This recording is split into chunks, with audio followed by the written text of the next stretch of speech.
nous a touché l'âge. Il a touché l'âge, ben, il est tombé raide mort. Est-ce que tu sais que l'âge de l'Éternel est en toi? Est-ce que vous savez que toute âme forgée contre vous est sans effet? Parce que toute langue qui s'élève en jugement contre vous, Dieu dit, vous la condamnerez. Amen. Il dit que nous sommes la pupille de son œil. Lequel d'entre vous a déjà vu quelque chose béni contre la pupille de son œil et il n'a pas cligné les paupières pour protéger son œil? Lequel d'entre vous, c'est impossible que tu laisses quelque chose rentrer dans ton œil. Ça peut être rapide, n'importe comment, tu as le temps de fermer l'œil. Écoutez, la vitesse que nous avons ici pour cligner l'œil, c'est plus rapide que la voiture la plus rapide sur la terre. Vous ne réalisez pas, c'est extrêmement vite. On a des TGV ici. Et Dieu nous a fait comme ça. Amen. Amen. Pharaon croyait que si on prie, Dieu peut pardonner.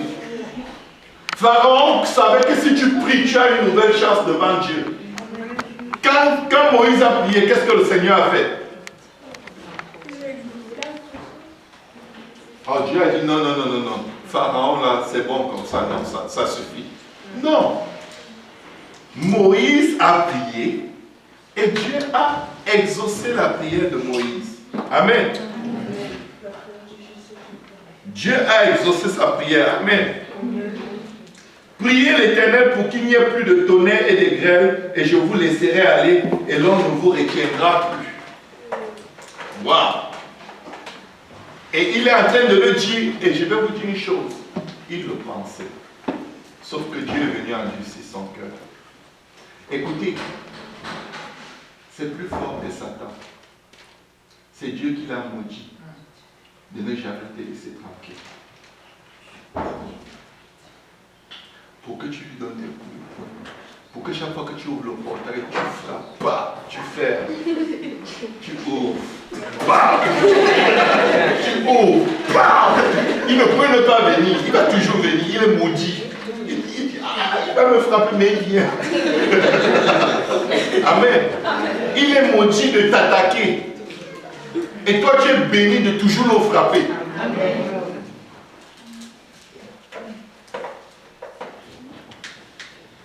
Exode 10, versets 16 à 19. Là, Pharaon avait encore désobéi. Il dit aussitôt Pharaon appela Moïse et Aaron et dit, j'ai péché contre l'Éternel votre Dieu et contre vous.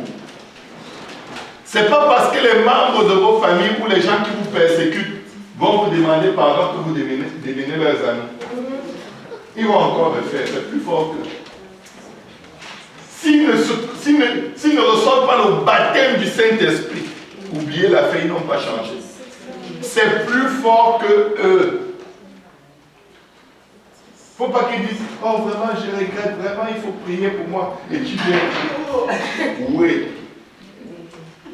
Il respecte te voir et dit, je peux en finir avec lui une fois. Il ne sait jamais aussi bien vivre entre mes mains. Parce qu'il n'est pas encore transformé. Ce n'est pas lui qui fait. Il ne peut ne pas te faire ce qu'il te fait. Écoutez, si un scorpion te dit, s'il te plaît, aide-moi, je ne vais pas te piquer.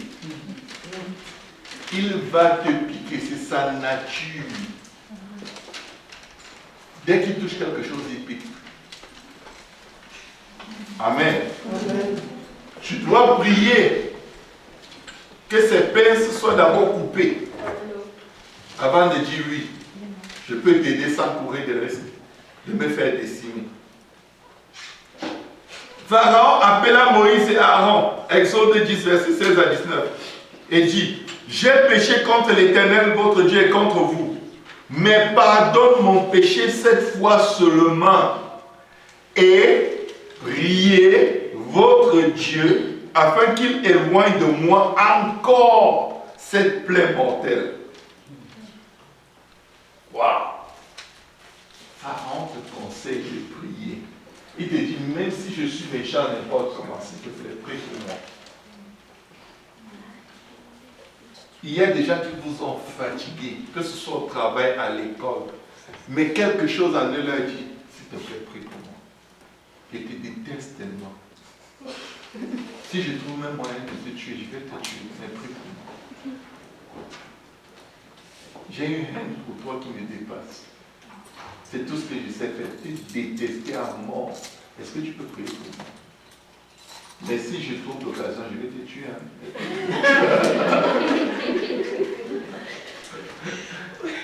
Prie pour moi. Aie pitié pour moi. Dès que je peux, je vais en finir. Et là, on est comme, my God. Seigneur, frappe-le, tue-le, écrase-le. Mais Dieu dit, je ne veux pas qu'il périsse. Je l'aime aussi. Je veux qu'il parvienne à la repentance. Je veux le sauver. Parce que sauver des racailles comme lui, ça convertit plus vite encore que protéger un juste. Pourquoi est-ce que le Seigneur a sauvé Paul? C'était le plus zélé dans tout Israël pour décimer les chrétiens. Pourquoi est-ce qu'il y avait des croyants dans la maison de Pilate? Ceux de la maison de Ponce Pilate, quand Paul écrit une lettre aux églises, dans la maison de celui qui a ordonné qu'on tue le Seigneur, il y avait des chrétiens qui mangeaient à table avec lui. Ils détestaient les chrétiens.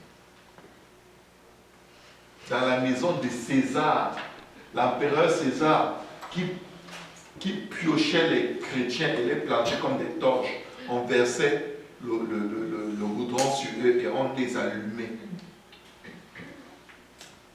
Il les piochait, les chrétiens étaient piochés dans son jardin comme des torches. Leur corps consumé. Et il était là, il y avait des chrétiens qui ne savaient pas. Écoutez, le diable ne peut faire que des diableries. Amen. Ne négociez pas avec lui. Le gouvernement américain a une règle qui dit on ne négocie pas avec les terroristes. Amen. Tu veux faire le terrorisme, on fait la guerre jusqu'à ce que quelqu'un finisse. Amen.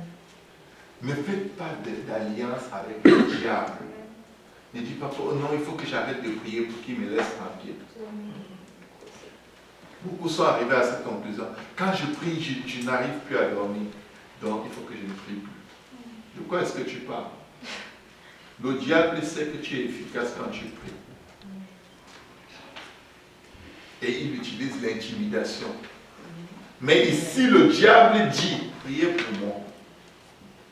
Et les pensées de son cœur sont toujours mauvaises et mal intentionnées. Mais il sait que la prière des gens là marche toujours et à tous les coups. Dis à ton voisin, ta prière marche à tous les coups. Amen. Moïse sortit de chez Pharaon et il fit quoi? Et il pria l'Éternel.